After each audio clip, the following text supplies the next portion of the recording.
Good afternoon, folks. This is at least the rough run-through of my talk, lecture, discussion, whatever you want to call it, of the last of the five Prokofiev piano pieces that I wanted to look at in this sort of subset of, or this sort of subgrouping of his pieces that I wanted to look at. And specifically, these are the Opus 12 and Opus 17, numbers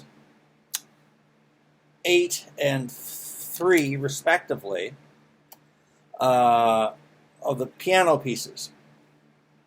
And something that I'd begun several years ago thinking about Prokofiev's music in general, as well as how it relates to certain movements and certain things that I'd read about in Russian theory and compositional circles in the late 19th and early 20th centuries.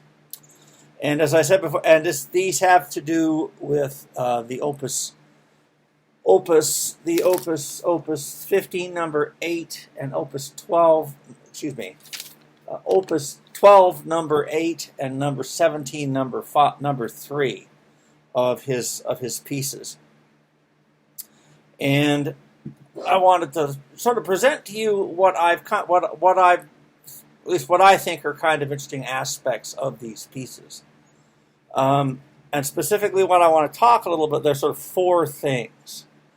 I found some interesting things about the key signatures and how they progress throughout the pieces and how they compare with one another. Also, I want to talk a little bit about some interesting examples of some enharmonic respelling that I've found to be of interest. I also want to talk a little bit about types of texture, particularly the hand crossing texture that you often see in piano music. And I also want to talk a little bit about how in these two pieces Prokofiev seems to be articulating a little bit the section between the golden mean and the midpoint of each piece. Okay, so as I said, we're going to be looking at, and I want to draw in the key signatures first of Opus 12, and it's interesting to note that Opus 12 starts out with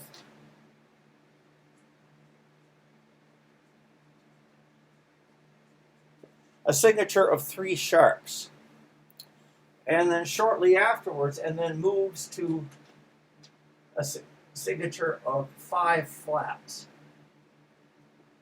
5 flats. And this is not necessarily drawn to scale or anything. All right? And then a little later on, and then later, towards the middle of the piece,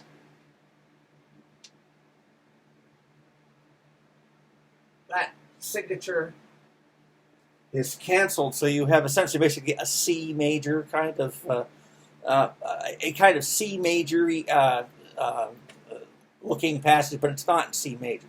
Just no sharps or flats anywhere, just they're all canceled out. And then towards the end, it moves back to the 5 flats. Goes back to the 5 flats, and I'll try to stay out of the way as much as possible. Right, and then it moves back at the end to 3 sharps. So you see right there, 3 sharps, 3 sharps, 5 flats, 5 flats, no flats or sharps in the signature at all in the middle, is a palindromic progression of key signatures. It's also interesting to note that 3 sharps and 5 flats contains within it an implied Neapolitan relationship, in that 3 sharps could be A major, and B flat minor, A to B, and B flat, of course, is the lowered second scale degree of F sharp minor. Excuse me, of A major. So there's a kind of implied Neapolitan relationship there. Notice also that there is a tritonal relationship between the opening and the middle, and the ending. Right, sort of an F sharp minor-y, C major-y, or at least no accidentals, accidentally, I guess you would want to call it, going to the F sharp minor at the end. So there's a kind of Neapolitan, so sort of a Neapolitan, and I will attempt to do this as cleanly as possible. And then also here there's a tritone. There's a tritone there's an implied tritone relationship between those two keys. All right, now in the Opus 17, the title of which this whole thing is called Sarcasms. In the Sarcasms movement, you have a slightly different arrangement, but of the same keys. In the Sarcasms one, you have what looks like bitonality. You have at the beginning, in the right hand, 3 sharps. And in the left hand, you have the 5 flats. 5 flats. Okay, then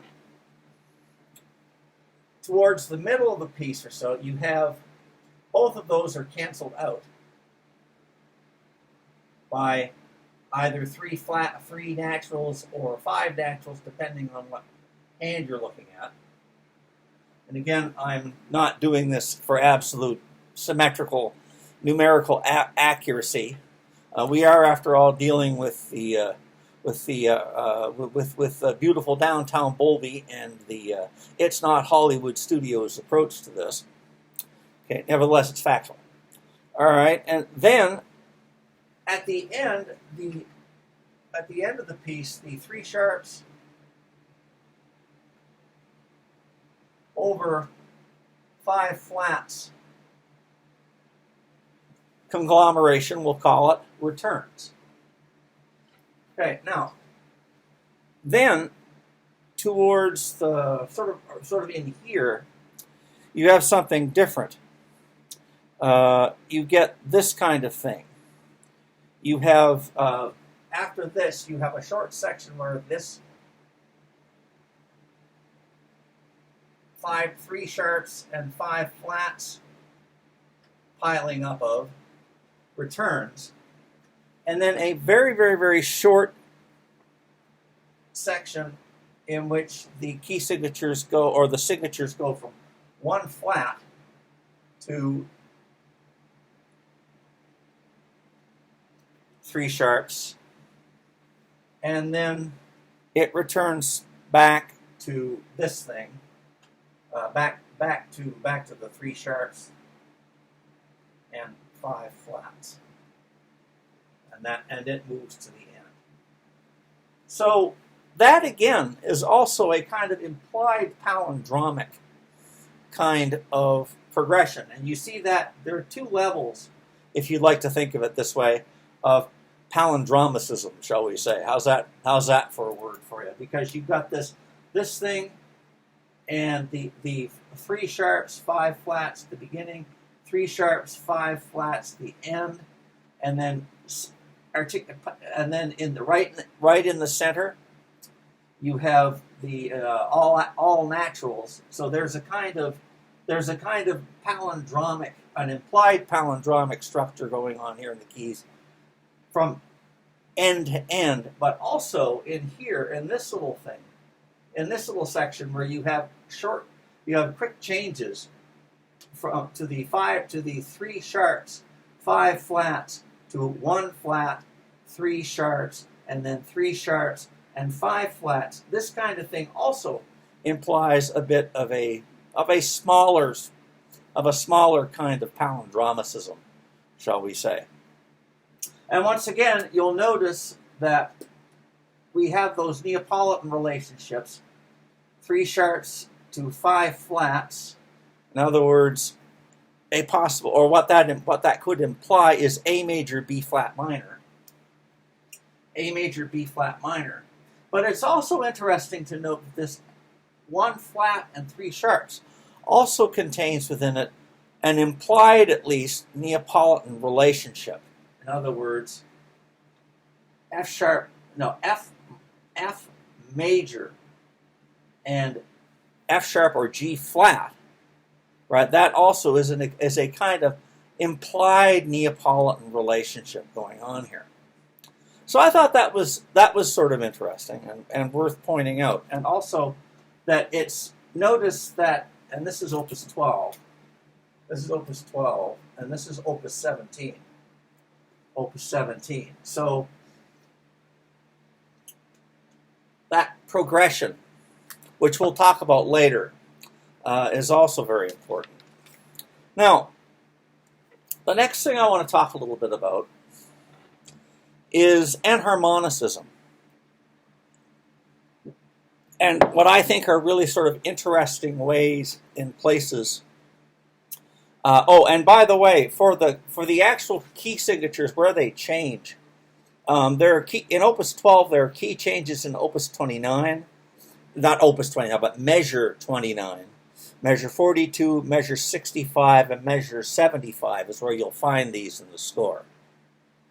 And for the key signatures in the Opus 17, take a look in the score at Opus 17 and measure 25, 49, 52, and 57. So that's where these things happen in the score, per se. Okay. Now, it's also kind of interesting that you've got some interesting respellings going on at various places in these pieces. At various places in these pieces, he says, with as good a diction as he can muster at the time. But I found it really interesting that at one point, and you'd find these, Opus 12. Look for example at measures 28 and 29 in the score, and then again at 42 and 43 in the score for this next little section I'm going to talk. You'll need to look at those. Have a look at those. And then in measure 17, in measure Opus 17, measure 67, in Opus 17, measures 6 to 7, measures 10 to 11, measures 13 to 14, and measures 16 to 17 are particularly interesting. And what's really interesting in measures 28 and 29 of the Opus 12, and I put a little. Hopefully, you can see this well enough, and hopefully my lamp shadow won't be too much of a problem. You see this. Okay, now in measure 28 and 29 of Opus 12, what happens is you're going from 3 sharps to 5 flats, but in the right hand, in the high register, you have an E sharp. You have an E sharp in the 3 sharp section, key signature section, and then that's essentially held over to become an F, right? E sharp to F natural. That E sharp in the same register turns into an F natural. But what's really interesting is, or something particularly interesting, is at the same time where that E sharp is in measure 28 and 29 in the bass clef, you actually have in the 3 sharp section, you have an F natural underneath the E sharp. And then in the 5 flat section, where the bass line is essentially gone 5 to 1 in B flat minor, you go to a B flat. So F natural to B flat in the bass, and then E sharp and F natural held over in the same register in the right hand. So I thought that kind of common tone respelling I found to be quite interesting and seemed to have important bearings on the piece. Okay. Now, in Opus 17, where we're crashing along in two different keys in two different hands, and this is at measure 6 and 7. You'll find it's this first instance of this. Yeah, and again, I'll hold this as hopefully you can see what I'm doing here. All right, you've got that F sharp, that 3 flats, pardon me, 3 sharps, 5 flats conglomeration in the key signature, and you'll notice that in the right hand, and measure 28 and 29, you have essentially what is an augmented 3 in F sharp minor. And that augmented 3 is being formed by the E sharp. Right, which of course is an F. Right? And then in the next measure, you look in the bass clef and you have an F natural. So that E sharp respelled as an F sharp and then moved down into the bass clef, and in the measure previous you have a C natural in the bass clef going to an F natural, which again is a kind of 5-1 leap, only in this case it would be sort of a 5 of 5 to 5 leap. It's a perfect fifth leap. So so once again you have this idea of enharmonic respelling and pseudo or 5-to-1 or implied 5-to-1 leaps going on at the same time in this piece. And this happens, those are the first instances of that. And other interesting places of that would all in Opus 12. Take a look as well at measure 42 and 43. And as I mentioned before, measures 6 to 7, 10 and 11, 13 and 14, and 16 and 17. Those happen in the Opus 17. So I think it's kind of interesting. So we have these things, and we have enharmonicism and implied 5-1 leaps in both, and harmonicism and 5-1 type leaps in both of these pieces going on at the same time, happening at about the same place in each structures. Okay, now I want to talk a little bit more about where I found evidence of hand crossing or a similar texture. Now, for real hand crossing, like the right over left over right, left over right, you see that in measures 61 and 69 of the Opus 12. So it's approximately, this is sort of like, so this is hand crossing technique kind of thing going on. Hand crossing, where you've got, and if you take a look at, and you'll see this, that's actual hand crossing. Doing, doing, doing. Going on in measure 69 and 61 to 69 in the first one. And then in the second one, a very similar texture. A very similar texture happens in, let me just make sure I'm doing this correctly. And at about around the sort of like just a bit at the midpoint, around so that a hand crossing like texture.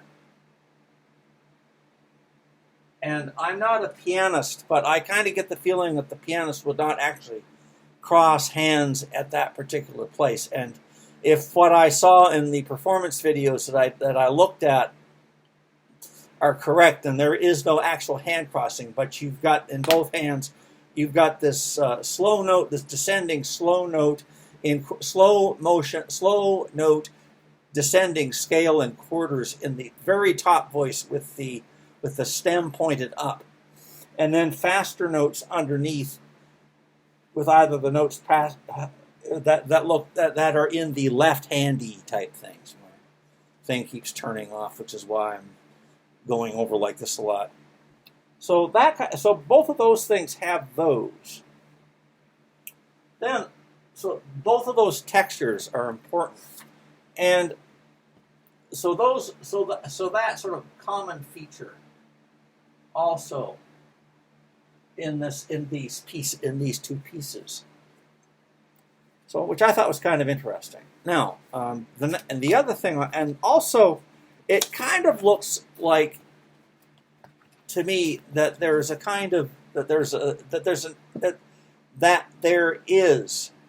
an interesting highlighting of the midpoints and the golden means of these pieces, and I want to talk a little bit about that. Now, in Opus 12, number 8, it's interesting to note that right around the midway point, in the right hand in measure 45 and 46, and 49 and 50, you have very flat, and again, this is not drawn to scale, but you have very quick grace note ascending scales followed of two measures of those, very quick ascending grace note scales, and then right afterwards, and again, this is approximately at the midway point. I'm not doing this right, and then you have these descending scales going up for two measures there.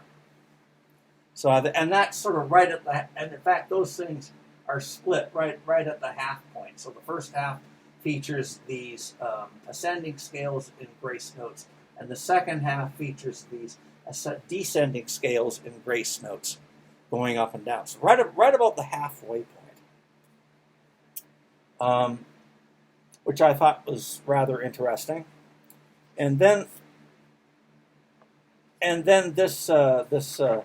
the hand crossing technique that I mentioned to you in measures 61 to 69, sort of happen to hear these hand crossing things. Hand crossing comes over here, HC, right? And this hand crossing thing, and this happens basically at the golden mean of the piece. That kind of hand crossing. Okay, now so those that I thought was rather interesting in that one. And then the golden, and also in Opus 17, you have essentially a kind of let me just pull this out here, and I'll refer you to the recordings that if you're really interested and want to see this in the actual score, you can go to the recordings that I'm keeping with, that I've included with this video. And let me just find it here. And then right at the golden mean, so you've got this hand crossing thing starting in this one, roughly at the halfway point. And then at the golden mean of this one, which is measures 44 and 45 or so, 44 and 40, the golden mean, there's a kind of enharmonicism here.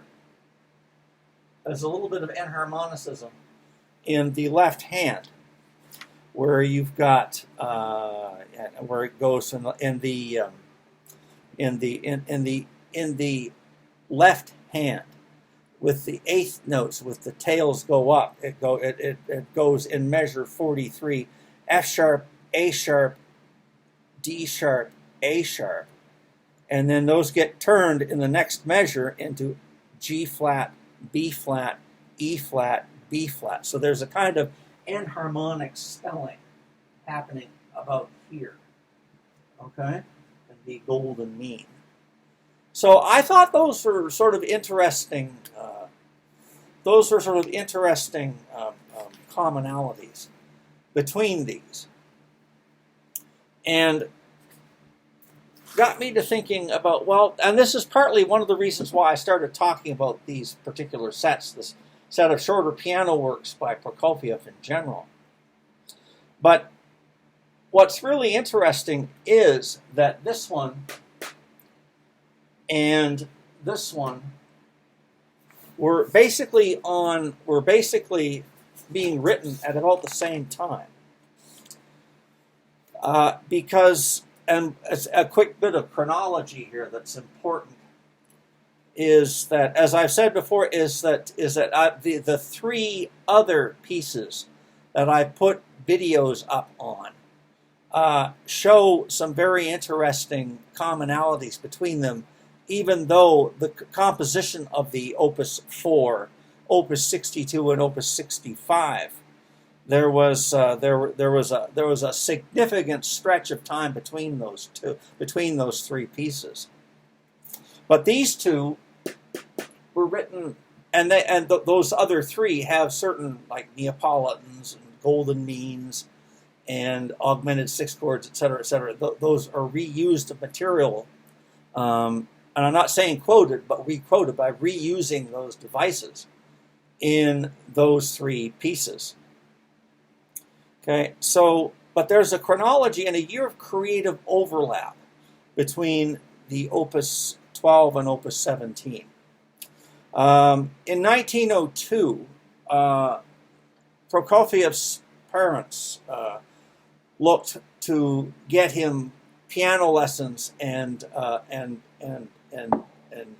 composition lessons from the St. Petersburg Conservatory, and they originally went to Taneyev and asked him if he'd be willing to, if not teach the young Prokofiev himself, find a student who did that. And Taneyev recommended, I think he might have recommended more than one person, but one of the people was that Prokofiev worked with for a while at least, was Reinhold Glier, who I mentioned before.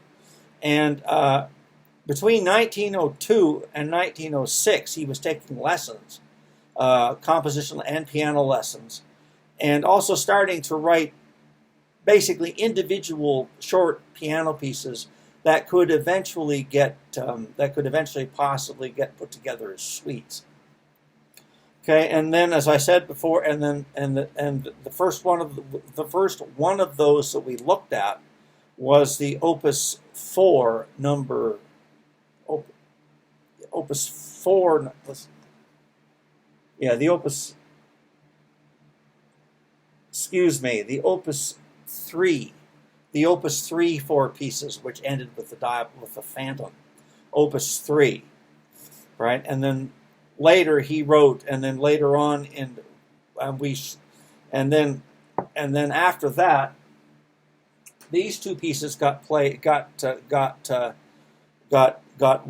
in 1912 and 1913, or 1917. So basically, what happens is that in 1913 or so, Prokofiev is working on this one.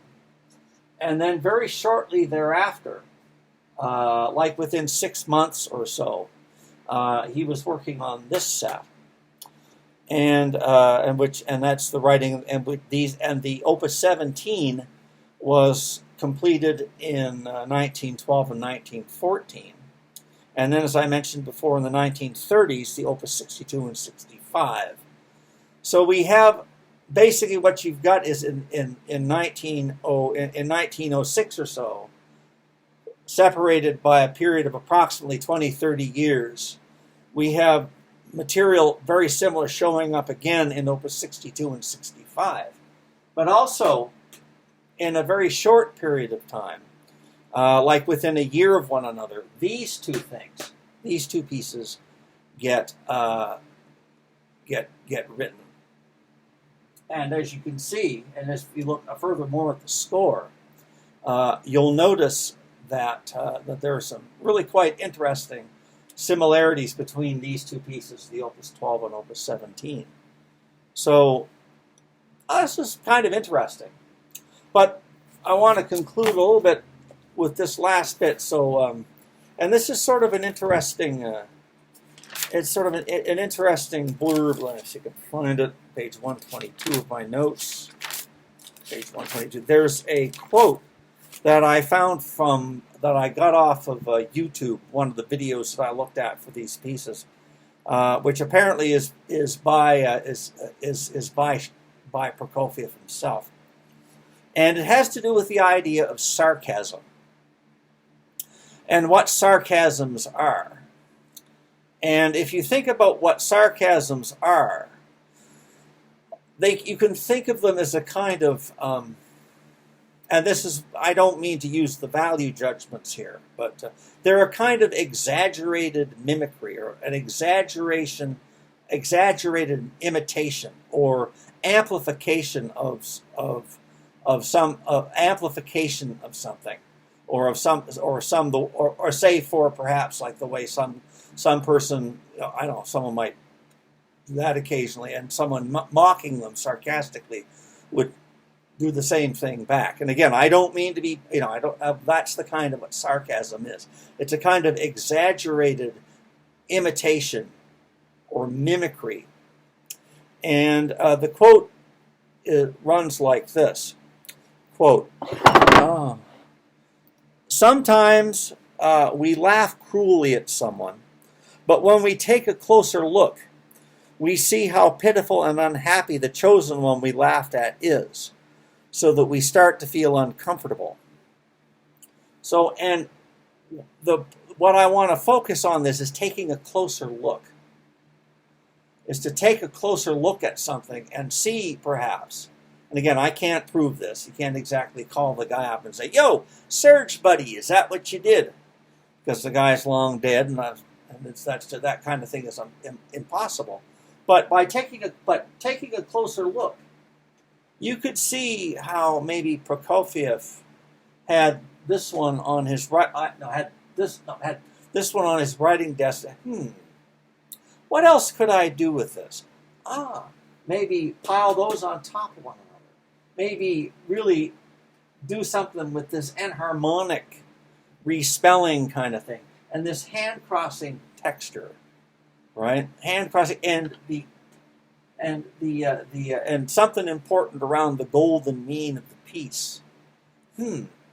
I wonder if I could do something, and then writing it out, and to take a closer look, and then to write something different, as a kind of, shall we say, exaggerated type of variation, because bitonality, or what looks like bitonality, is a kind of exaggeration of one key signature at a time.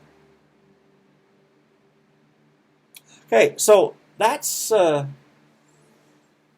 sort of in rough sketch what I noticed about the Opus 17 and Opus 12, and this kind of brings to conclusion my series of talks on this on the shorter piano pieces of Prokofiev, and how they fit into the general context of Russian composition and theoretical thinking in the late 19th and early 20th centuries, particularly having to do with the golden mean, the importance of the golden mean here in Russian theory and composition and in general, as well as in Europe in general.